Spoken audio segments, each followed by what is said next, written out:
Hello बच्चों, चलिए इस प्रश्न को देखते हैं। वायु के क्रोड वाली एक परिनलिका में जिसकी लंबाई 30 सेंटीमीटर तथा अनुप्रस्थ काट का क्षेत्रफल 25 सेंटीमीटर वर्ग तथा कुल फेरे 500 हैं, 2.5 एम्पीयर धारा प्रवाहित हो रही है।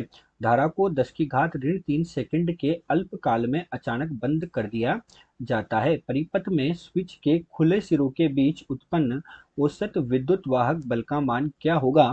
परिनलिका के सिरों पर चुंबकीय क्षेत्र के परिवर्तन की उपेक्षा कर सकते हैं। तो बच्चों, हमें यहाँ पर क्या करना है, हमें जो है इस प्रश्न में परिपथ के स्विच जब खुले हुए हैं तो उस स्थिति में हमें औसत विद्युत वाहक बल का मान ज्ञात करना है। तो चलिए बच्चों, सर्वप्रथम हम देखते हैं मुख्य अवधारणा।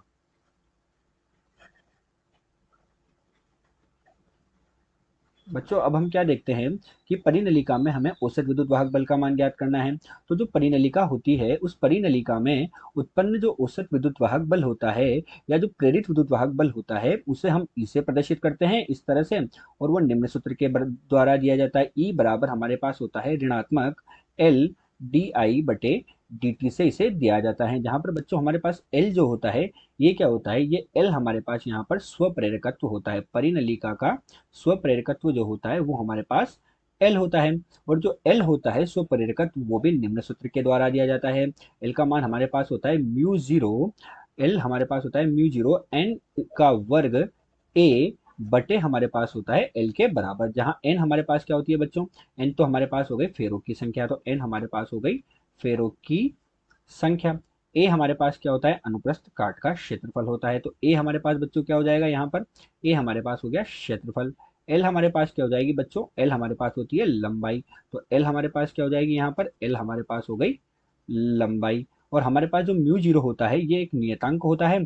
इसका मान कितना होता है बच्चों, 4 पाई गुणे 10 की घात ऋण 7 के बराबर होता है। तो ये हमारे पास जो परिनलिका होती है, उसमें प्रेरित विद्युत वाहक बल ई द्वारा दिया जाता है तथा एल का मान यह होता है। तो ई का मान बच्चों हमारे पास कितना हो जाएगा, ई का मान हो जाएगा ऋणात्मक म्यू जीरो एन का वर्ग ए बटे एल गुणा हमारे पास कितना हो जाएगा, डी आई बटे डी टी के बराबर हो जाएगा। ये हमारे पास प्रेरित विद्युत वाहक बल का सूत्र होगा। अब चलिए बच्चों, मुख्य उदाहरण के पश्चात हम देखते हैं कि हमें प्रश्न में क्या क्या दिया हुआ है। तो यहाँ पर हम क्या देख रहे हैं कि हमें प्रश्न में दिया है, और प्रश्न में हमें क्या क्या दिया है।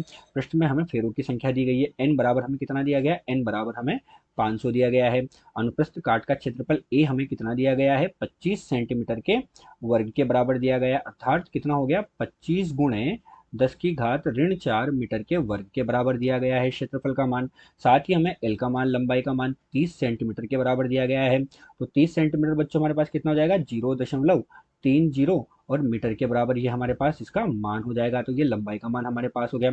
साथ ही बच्चों हमें प्रश्न में क्या कहा गया कि धारा जो है वो कितनी है, 2.5 एम्पियर है, और उसको 10 की घात ऋण 3 सेकंड के अल्पकाल में बंद कर दिया जाता है।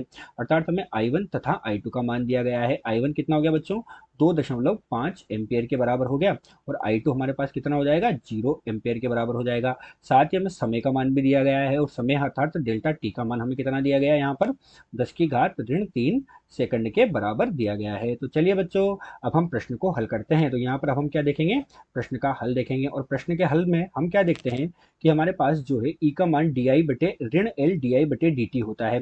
तो बच्चों हम यहाँ पर क्या कर रहे हैं, डेल्टा आई बटे डेल्टा टी का मान ज्ञात कर रहे हैं यहाँ पर। तो डी आई बटे डी टी का मान हम ज्ञात करेंगे। अब ये मान हमारे पास किसके बराबर होगा, ये होगा हमारे पास I2 ऋण I1 बटे डेल्टा टी के बराबर। तो I2 ऋण I1 बटे डेल्टा टी आ जाएगा। I2 और I1 के मान हमारे पास 0 ऋण 2.5 बटे हमारे पास डेल्टा टी का मान कितना होगा, डेल्टा टी का मान हो गया 10 की घात ऋण 3। अर्थात इसका मान कितना हो गया, ऋण 2.5 गुणे 10 की घात 3 और एम्पियर बटे सेकंड के बराबर हमें इसका मान प्राप्त हुआ। अब इस मान को हम क्या करेंगे बच्चों, प्रेरित विद्युत वाहक बल के सूत्र में रखेंगे। तो ई बराबर हमारे पास कितना हो जाएगा, यहाँ पर हम देखते हैं ई का मान है हमारे पास ऋणात्मक म्यू नोट। म्यू नोट का मान कितना है, 4 पाई गुणे 10 की घात ऋण 7। एन का वर्ग, एन कितना है बच्चों, 500, तो 500 गुणा 500 हो जाएगा। साथ ही हमें क्या दिया गया है बच्चों, ए दिया गया। ए कितना है हमारे पास, ए है 25 गुणे 25 गुणे 10 की घात ऋण 4 मीटर के वर्ग के बराबर। ये हमारे पास ए हो गया। इसके साथ ही हमें बटे में एल है, और एल का मान बच्चों हमारे पास कितना है, 30 सेंटीमीटर। 30 सेंटीमीटर अर्थात 0.30 मीटर के बराबर। और साथ में हमारे पास कितना होगा, साथ में हमारे पास हो जाएगा गुणा में डी आई बटे डी टी। और डी आई बटे डी टी का मान हमारे पास कितना प्राप्त हुआ, ऋणात्मक प्राप्त हुआ। तो वो कितना आया, 2.5 गुणे 10 की घात ऋण 3 के बराबर हमें प्राप्त हुआ। जब इसे हम हल करेंगे तो हमें प्रेरित विद्युत वाहक बल का मान प्राप्त होगा, और प्रेरित विद्युत वाहक बल का मान हमें प्राप्त हुआ 6.5 वोल्ट के बराबर। कितना प्राप्त हुआ, 6.5 वोल्ट। अतः दिया गया जो प्रश्न है, इस दिए गए प्रश्न में प्रेरित विद्युत वाहक बल का मान 6.5 वोल्ट के बराबर प्राप्त हुआ। आशा करते हैं आपको प्रश्न समझ आया होगा। धन्यवाद।